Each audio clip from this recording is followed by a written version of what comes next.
नमस्कार दोस्तों, टीचर भी यूट्यूब चैनल में आपका एक बार फिर से स्वागत है। आपने इस चैनल को सब्सक्राइब नहीं किए हैं तो लाल रंग का बटन दबाकर चैनल को सब्सक्राइब कर ले और बगल के घंटा बजा दें ताकि इस चैनल पर जो वीडियो अपलोड हो वह सबसे पहले आप तक पहुंचे। हाँ दोस्तों, लाइक करना नहीं भूलेंगे क्योंकि आपके लाइक करने से ही हमारे मेहनत का फल मिलता है। तो आइए जानते हैं नियोजित शिक्षकों के बारे में क्या खबर आ रही है। इस वक्त शिक्षा विभाग से बड़ी खबर आ रही है। शिक्षक नियोजन प्रक्रिया को जल्द पूरी करेगी सरकार, कोर्ट से लेगी आदेश। शिक्षा विभाग प्राथमिक शिक्षक नियोजन प्रक्रिया को शुरू करने के लिए पशुपेश छोड़ हाई कोर्ट जाएगी। आदेश के बाद 1 लाख शिक्षकों की ठहरी नियोजन प्रक्रिया पूरी कराई जाएगी। विभाग हाई कोर्ट के सामने एनसीटीई के आदेश व उस डिग्री का तकनीकी पक्ष रखकर मांग करेगी कि रुकी प्रक्रिया शुरू करने की अनुमति दी जाए। साथ ही पिछले आदेश पर रोक लगाई गई। दरअसल केंद्रीय मानव संसाधन मंत्रालय के रवैये से इस दिशा में बड़ी उलझन खड़ी की है। मानव संसाधन मंत्रालय यह कह रहा है कि वह एनआईओएस मामले में हाई कोर्ट के फैसले को मानेगी। हालांकि उसने अभी तक इस संबंध में लिखित रूप से बिहार राज्य शिक्षा विभाग को ऐसा कोई औपचारिक आदेश नहीं दिया है कि एनआईओएस के डीएलएड को मान्यता दी जाए। उल्लेखनीय है कि उसे यह आदेश एनसीटीई के जरिए ही देना है। फिलहाल राज्य शिक्षा विभाग बिहार औपचारिक आदेश के डीएलएड डिग्रीधारियों को औपचारिक तौर पर कुछ राहत नहीं दे पा रहा है। केंद्रीय एजेंसी मसलन एनसीटीई की अनुशंसा पर राज्य सरकार ने एनआईओएस के डीएलएड धारकों को प्राथमिक नियोजन से बाहर किया था। सरकार के सामने उलझन है कि अगर एनसीटीई के आदेश को ताक पर रखकर हाईकोर्ट के आदेश का पालन करती है तो उसे डीएलएड धारकों को नियोजन के लिए 30 दिन का समय देना होगा। इधर टीवी पर अब 5वीं तक क्लास चलेगी। प्रदेश में सरकारी स्कूलों में पहली से 5वीं तक के करीब 1.5 करोड़ बच्चों के लिए दूरदर्शन पर पढ़ाई की व्यवस्था हो रही है। बिहार शिक्षा परियोजना परिषद की ओर से सिलेबस से जुड़े वीडियो तैयार कर दूरदर्शन को उपलब्ध कराए जा रहे हैं। इसके साथ बिहार दूरदर्शन की ओर से शैक्षणिक कार्यक्रम का प्रसारण का समय तय किया जाएगा।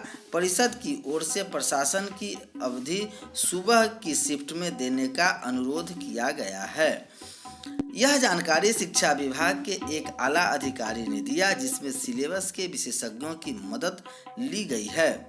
इसका शेड्यूल यूनिसेफ और प्रथम संस्था द्वारा तैयार किया गया है।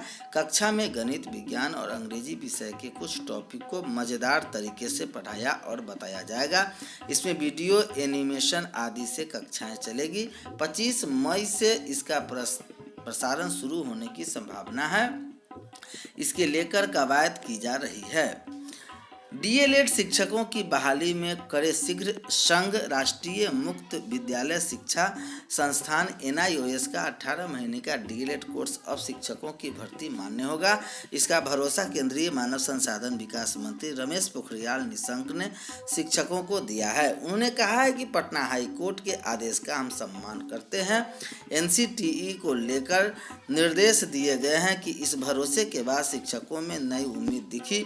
एनआईओएस डीएलएड शिक्षक संघ ने बिहार सरकार के 6ठे चरण के शिक्षक बहाली में एनआईओएस डीएलएड शिक्षकों को शामिल करने की मांग की है।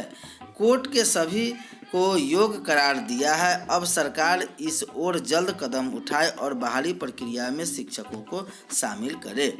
डिस्टेंस एजुकेशन को राहत देने की तैयारी है। डिस्टेंस एजुकेशन को लेकर विश्वविद्यालय व शैक्षणिक संस्थानों में थोड़ी छूट दी जाएगी।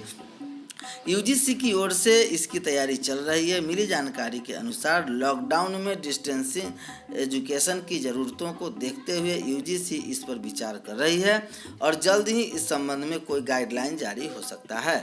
अगर ऐसा होता है तो राज्य में भी डिस्टेंस एजुकेशन एक बार फिर से शुरू हो सकता है। फिलहाल यूजीसी के डिस्टेंस एजुकेशन ब्यूरो डेड के द्वारा नैक में A+ ग्रेड संस्थानों को ही डिस्टेंस एजुकेशन चलाने की छूट दी गई है।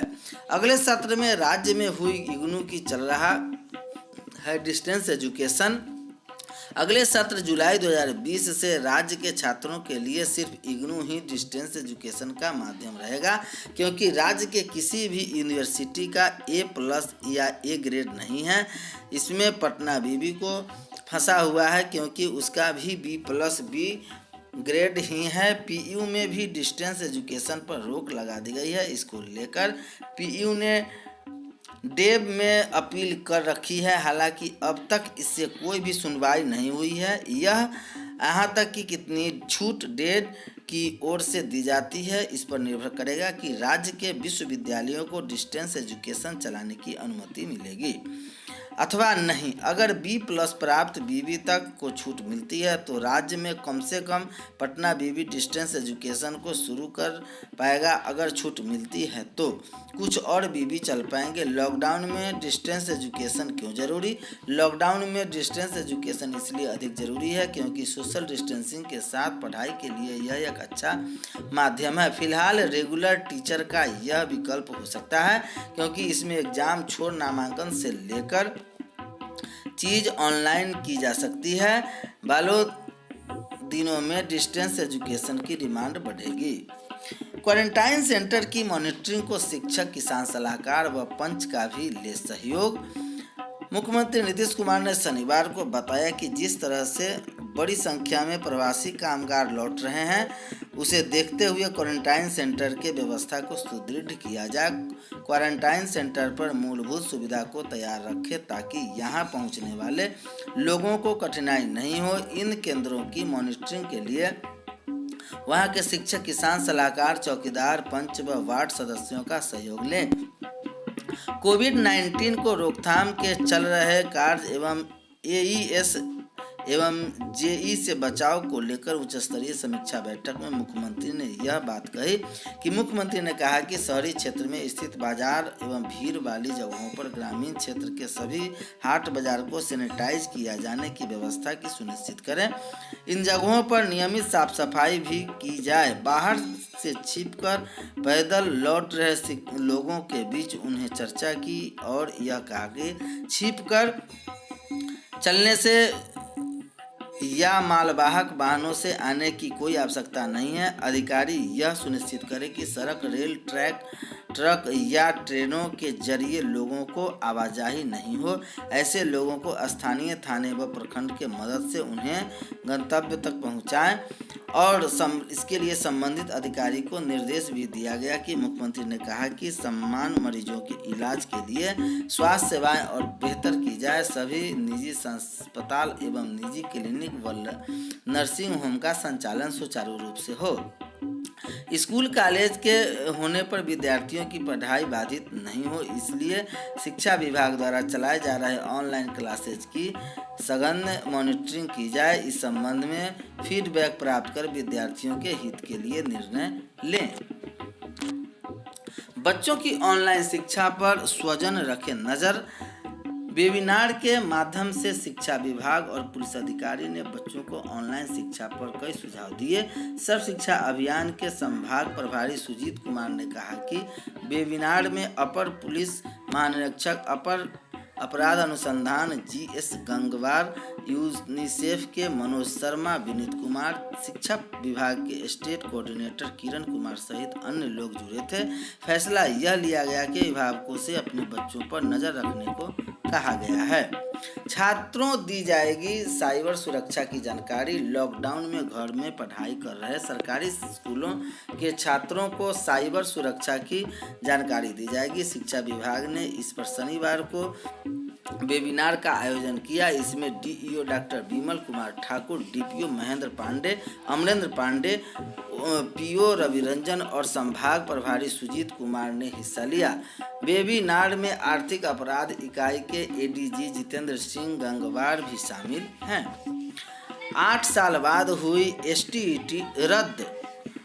बिहार बोर्ड के माध्यम से माध्यमिक शिक्षा पात्रता परीक्षा STET 2019 के दोनों पालियों की परीक्षा रद्द कर दी गई।